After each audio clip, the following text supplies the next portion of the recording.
As you already clicked in the title, here are 5 ways you could be destroying your RC car, and you may not even know it. Be sure to watch the end for this one. Number 1. After charging your toy, make sure not to leave it in full charge inside your RC car. Why, you may ask? Well, if you put it in full charge and leave it in your RC car for long periods of time, this can actually be really bad, because if the battery heats up, or it just sits in there, really, there's a really high chance it may lose lifespan, and you can shorten the amount of time your battery will last. So you have to be lucky and buy a new one. And that's always a pain, because the batteries always cost so much money. So once you're done with your battery, either run it down till it's dead, or just leave it out. Next, for number 2, you should never, ever drown your car in water. Why, you may ask? Well, it's pretty simple actually. Water gets into the motor and causes issues with electrical systems, rust, and permanent damage to the internal components. Also, lots of the metal inside your car, if you don't dry it off in time, it may rust.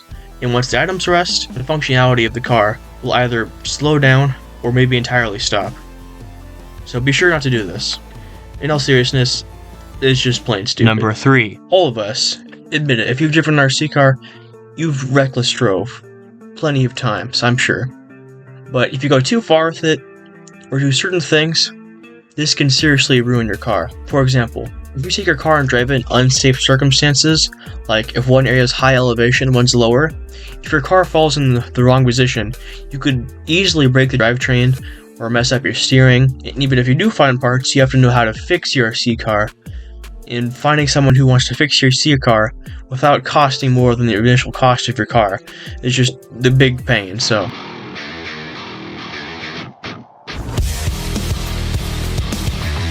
Number 4. I am very disappointed in that individual's actions.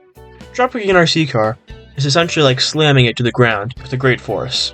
This kind of impact is too much for an RC car to handle. It is plainly stupid, alright? The car's components are designed to withstand light impacts like small bumps or crashes, but not at all high force blows.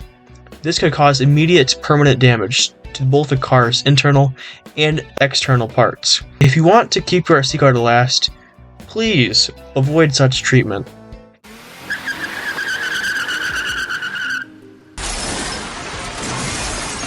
Number 5. What you just witnessed was actually a really lucky scenario. Pets can sometimes react very unpredictably, either by jumping away quickly or actually trying to eat, bite, and sabotage the car. Obviously, the car would take lots and lots of damage if he had done so.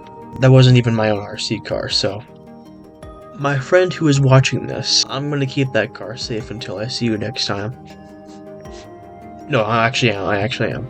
Also, if you liked the video, you should comment. Okay, bye.